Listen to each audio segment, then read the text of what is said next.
नमस्कार बंधुरा आमी एआर एंड आपनारा देखছেন जब कैरियर यूट्यूब चैनल। तो आजकेर এই ভিডিওটিতে আমি আপনাদেরকে ওয়েস্ট বেঙ্গলের যে পঞ্চায়েত রিক্রুটমেন্ট 2024 ভ্যাকেন্সি নোটিফিকেশান বেরিয়েছিল এবং যে রিক্রুটমেন্ট প্রসেস সেই সম্বন্ধে আজকে আলোচনা করব।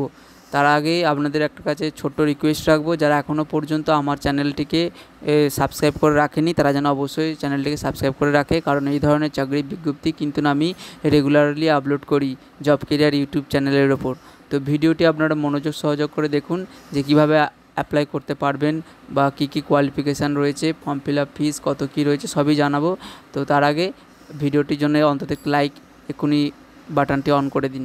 তো দেখুন, সব থেকে প্রথমে ওয়েস্ট বেঙ্গলে যে পঞ্চায়েত রিক্রুটমেন্ট 2024 অ্যাপ্লাই প্রসেস চালু হয়েছে, সেটাকে অ্যাপ্লাই করতে গেলে আপনাদের গুগল ক্রোমে WBPRMS এইটা লিখে সার্চ করবেন এবং এটা লিখে সার্চ করলে কিন্তু আপনাদের সামনে পঞ্চায়েত রিক্রুটমেন্ট বলে এই ইন্টারফেসটি সামনে আসবে। তো আপনাদের কি করতে হবে, এই পঞ্চায়েত রিক্রুটমেন্টের ওপর ক্লিক করবেন।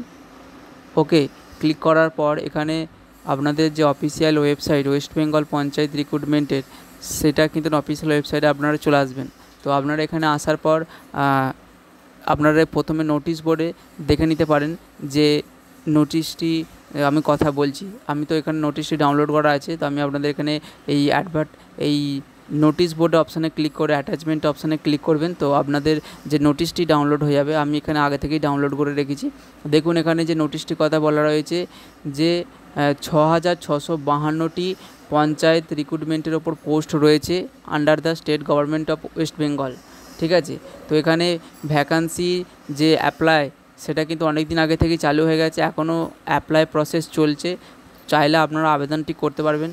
তো যারা এখনও পর্যন্ত ওয়েস্ট বেঙ্গলের এই পঞ্চায়েত রিক্রুটমেন্টের ফর্ম ফিল আপ করেনি বা এখনও অ্যাপ্লাই করতে পারেনি, তাদের জন্যই আমি এই ভিডিওটি স্পেশালি তৈরি করছি, কারণ অনেকেই হয়তো আগে থেকে অ্যাপ্লাই করে দিয়েছে, কিন্তু যারা এখনও পর্যন্ত করেনি তারা কিভাবে করতে পারে আমি সেই কারণেই ভিডিওটা আপনাদের জন্য তৈরি করলাম। তো দেখুন, আপনাদের প্রথমে করতে হবে কি, ওয়েস্ট বেঙ্গলের এই পঞ্চায়েত রিক্রুটমেন্টের অফিসিয়াল ওয়েবসাইটে আসার পর, এই অফিসিয়াল ওয়েবসাইটে আসার পর আপনাদের সামনে যে West Bengal panchayat recruitment management সিস্টেমের তরফ থেকে যে রেজিস্টারের অপশানটি থাকবে, সেই রেজিস্টার নাওয়ার অপশানের উপর ক্লিক করতে হবে। যে সমস্ত ক্যান্ডিডেটরা এখনও পর্যন্ত রেজিস্টার করেনি তাদের ক্ষেত্রে। তো এখানে রেজিস্টার নাও অপশানে ক্লিক করার পর আপনাদের সামনে এই লেখাটি আপনাদের সামনে আসবে, এটা কিন্তু ক্লোজ করে দেবেন। ক্লোজ করে দেওয়ার পর এখানে দেখুন আপনার মোবাইল নাম্বার, যেটা আপনার পার্সোনালি মোবাইল নাম্বার, সেই নাম্বারটি দেবেন। তার সাথে আপনার যেটা ইমেল আইডি, সেই ইমেল আইডিটা এখানে ফিল আপ করবেন। আপনার নাম, আপনার যদি কোনো মিডল নাম থেকে থাকে, যেমন কুমার বা চন্দ্র, এই ধরনের যদি কোনো কারো নাম থেকে থাকে সেটা আপনি দিতে পারেন, কিন্তু যাদের ক্ষেত্রে নাম এবং টাইটেল আছে তারা নাম এবং টাইটেলের জায়গাতেই ফিল আপ করবেন। আপনার ডেট অফ বার্থ, আপনার জেন্ডার অর্থাৎ মেল আর ফিমেল, এবং আপনি একটি পাসওয়ার্ড তৈরি করবেন, যেটা এই ওয়েস্ট বেঙ্গল পঞ্চায়েত রিক্রুটমেন্টের জন্যই খালি পাসওয়ার্ড, অন্য পাসওয়ার্ড কিন্তু নয়। তো এখানে পাসওয়ার্ডটা আপনারা তৈরি করে কনফার্ম পাসওয়ার্ড করবেন এবং এখানে যে ক্যাপচাটি আছে ক্যাপচাটি ফিল আপ করবেন। ক্যাপচাটা ফিল আপ করার পর এখানে সেন্ড ওটিপি অপশানে ক্লিক করবেন। সেন্ড ওটিপি অপশানে ক্লিক করলে আপনি যেই ফর্মেতে মোবাইল নাম্বারটি দিয়েছেন সেই মোবাইল নাম্বারে একটি ওটিপি যাবে। সেই ওটিপিটা কিন্তু এর পরবর্তী ফেজে কিন্তু সেই ওটিপিটা বসিয়ে আপনার যে অ্যাকাউন্ট সেটা রেজিস্টার হয়ে যাবে। রেজিস্টার হয়ে যাওয়ার পর আপনাকে প্রথমে করতে হবে ক্যান্ডিডেট এই লগ ইন অপশানটিতে। ক্যান্ডিডেট লগ ইন অপশানটাতে আপনার এখানে মোবাইল নাম্বার এবং এখানে যে পাসওয়ার্ড বলতে আপনি যে পাসওয়ার্ডটি এখানে এইমাত্র তৈরি করলেন সেই পাসওয়ার্ডটি দেবেন এবং করে লগ ইন অপশানটিতে ক্লিক করবেন। তো লগ ইন করার পর আপনাদের সামনে এরকম একটি ইন্টারফেস আসবে, যেখানে আপনার প্রোফাইল সেকশানে কিন্তু আপনার এইখানে আপনার ইমেজ এবং আপনার সিগনেচার আপলোড করতে হবে। ইমেজটি আপলোড করার জন্য মিনিমাম 30 থেকে 80 কেবির মধ্যে ফটোটি সাইজ হতে হবে, যেটা জেপিইজি এবং জেপিজি অথবা পিএনজি এই ফরম্যাটে কিন্তু আপলোডটি করতে হবে। এবং সিগনেচারটা সাইজ হচ্ছে 5 কেবি থেকে ম্যাক্সিমাম 50 কেবির মধ্যে কিন্তু আপলোড করতে হবে। যারা ভাবছে যে কীভাবে এত কম সাইজে ফটো আপলোড করব, তাদের ক্ষেত্রে আমি বলবো যে গুগল প্লে স্টোরে আপনারা একটি ফটো রিসাইজ বলে অ্যাপ আছে, সেই অ্যাপেতে কিন্তু আপনাদের যে ফটো সাইজ সেটাকে কিন্তু কমাতে বা বাড়াতে পারেন। সাধারণত কমানোর জন্যই ব্যবহৃত হয়। তো আপনারা ওই গুগল প্লে স্টোরে গিয়ে আপনারা ফটো রিসাইজ বলে যে অ্যাপটি আছে ডাউনলোড করে আপনাদের যে ফটো সাইজ সেটা 30 থেকে 80 কেবির মধ্যে করে নেবেন এবং সিগনেচারের সাইজ কিন্তু 5 কেবি থেকে 50 কেবির মধ্যে করে তারপরেই কিন্তু আপলোড করবেন, না হলে কিন্তু নর্মাল ফটো সাইজে আপলোড করলে আপলোডটা নেবে না। তো আমি আপনাদেরকে বলে দিলাম যে কীভাবে আপনাদের ফটো সাইজটা কমাবেন। এরপর ইমেজ সিগনেচার আপডেটটা হয়ে যাওয়ার পর এখানে করতে হবে কি, জেনারেল ইনফরমেশান যেগুলো আছে, যেমন আপনার প্রথম নাম, আপনার ফার্স্ট নেম এবং লাস্ট নেম অর্থাৎ নাম এবং টাইটেল, আপনার জেন্ডার মেল আর ফিমেল এগুলো কিন্তু ফিল আপ করতে হবে। আপনার ব্লাড গ্রুপ যদি আপনি জেনে থাকেন তাহলে ফিল আপ করতে পারেন, না হলে এটা অপশনাল। আপনার যদি কম্পিউটারের ওপর কোনো কোর্স করে থাকেন তাহলে সেক্ষেত্রে ইয়েস অর নো অপশান থাকবে, সেখানে ক্লিক করবেন। এবং আপনার date of birth, marital status অর্থাৎ আপনি বিবাহিতা না অবিবাহিতা এগুলো ফিল আপ করার পর আপনি ভারতীয় এটা অবশ্যই ফিল আপ করবেন এবং আপনার আধার কার্ড নাম্বার এটাও লিখবেন। এখানে যদি কোনো রকম ভুল বা ত্রুটি থেকে থাকে পরবর্তী সময়ে কিন্তু এই পেন্সিল অপশানটিতে ক্লিক করে কিন্তু এখানে আবার একটি যে ফিল আপ করার সময় যেটা আপনি করেছিলেন সেই অপশানটিতে কিন্তু আবার তুমি কারেকশান করতে পারবে, ঠিক আছে। তো এটা আমি আপনাদেরকে বললাম, অনেকে হয়তো কোনো সময় না চাইতেও কিন্তু অনেকে ভুল করতে পারে। তো আমি সেই কারণে বললাম এটাকে যখন এটা করে ফেলবেন করে কিন্তু সেভ বাটনটিতে ক্লিক করবেন, কারণ না হলে কিন্তু ডকুমেন্ট বা যেগুলো লিখলেন সেগুলো কিন্তু সেভ হবে না। তো যাই হোক, এগুলো সমস্ত কিছু ফিল আপ করার পর সেভ অপশানটিতে ক্লিক করে দেবেন, যাতে আপনার যেগুলো লিখলেন সেগুলো যেন সেভ থাকে। এরপর কমিউনিকেশান অ্যাড্রেস অর্থাৎ আপনার মোবাইল নাম্বার এবং ইমেল অ্যাড্রেস কিন্তু আপনাকে ফিল আপ করতে হবে। ফিল আপ করার পর আপনার যে এরপরে যে অপশানটি আছে সেটা হলো সোশ্যাল ইনফরমেশান অর্থাৎ আপনার রিলিজন, আপনি ধর্মে যেই ধর্মে আপনি বিলং করে থাকেন না কেন সেখানে বিভিন্ন অপশান থাকবে, সেইগুলো অপশানটা আপনি ক্লিক করতে পারেন, অথবা এখানে ডাইরেক্ট আপনি লিখতেও পারেন।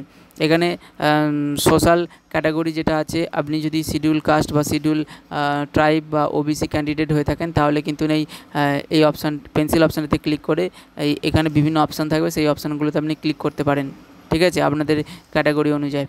এরপর আসবো যে আইডেন্টি কার্ড যেগুলো আছে, তো আপনাদের বিভিন্ন আইডেন্টি গভর্নমেন্ট আইডি যেমন ভোটার কার্ড, আধার কার্ড, এখানে আপনি সেই অপশানটিতে ক্লিক করে আপনার যে আইডি কার্ডের নাম্বার সেটা কিন্তু ফিল আপ করে সেভ অপশানটিতে ক্লিক করবেন।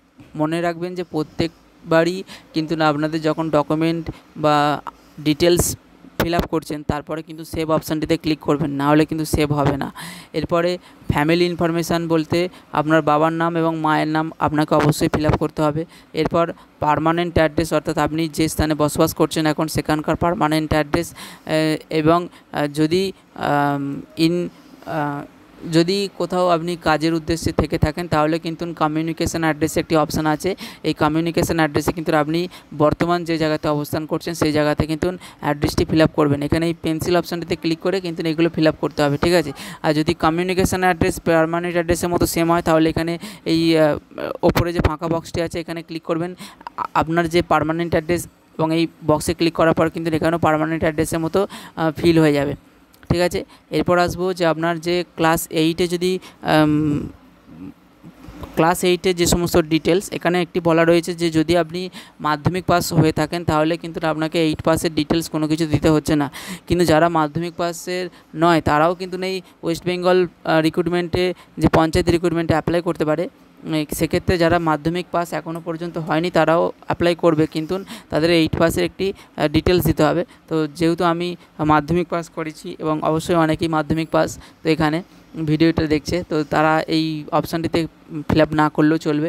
এরপর ক্লাস 10-এর যে এক্সাম ডিটেলস সেটা আপনারা এখান থেকে ফিল আপ করতে পারবেন এই পেন্সিল অপশানে ক্লিক করে। আপনার কোন বোর্ডের আন্ডারে পড়েছেন, এখানে বিভিন্ন বোর্ড আছে, মাদ্রাসা বোর্ড আছে, যে আরও অন্যান্য বোর্ড আছে, কেন্দ্রীয় সরকারের আইসিএসসি এরকম অনেক বোর্ডই আছে। এবং স্ট্রিম, মাধ্যমিকে তো কোনো সেরকমভাবে স্ট্রিম হয় না, তো এখানে নট অ্যাপ্লিকেবল অটোমেটিক এসে যাবে। আপনার পার্সেন্টেজ কত পেয়েছেন সেটা এখানে ফিল আপ করবেন, এবং আপনি যে ক্লাস 10-এ সেই ক্লাস 10 অপশানটা লিখবেন, এবং কোন সালে পাস করেছেন, এবং আপনার মার্কশিটে দেখবেন লেখা থাকবে যে গ্রেড, অর্থাৎ কোন গ্রেডে আপনি পাস করেছেন, B+A বা বি, কোন গ্রেডে পাস করেছেন সেটা কিন্তু নাম্বারে পাস লেখা থাকবে।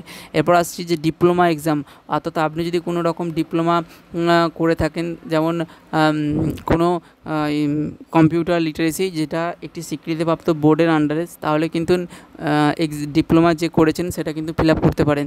এরপর যদি আপনারা উচ্চ মাধ্যমিক পাস হয়ে থাকেন, তাহলেও এখানে অপশানটি অন করে, এই পেন্সিল বক্সটি অন করে কিন্তু আপনাদের যে বোর্ডের আন্ডারে পাস করেছেন, কত পার্সেন্ট পেয়েছেন, কোন ক্লাসে পড়তেন, এবং কত সালে পাস করেছেন, এবং আপনার যে গ্রেড উচ্চ মাধ্যমিক সেটা কিন্তু এখানে ফিল আপ করবেন।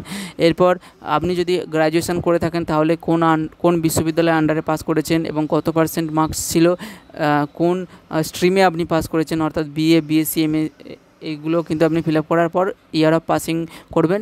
এবং এখানে সিজিপিএটা দিতে হচ্ছে না, কারণ আপনি যেহেতু পার্সেন্টেজটা দিয়েই দিচ্ছেন। এরপর যদি আপনারা যদি পোস্ট গ্রাজুয়েট হয়ে থাকেন, তাহলে কিন্তু এখানে একইভাবে ব্যাচেলার এক্সামের মতন পিজিওরও কিন্তু ফর্ম ফিল আপটি করবেন।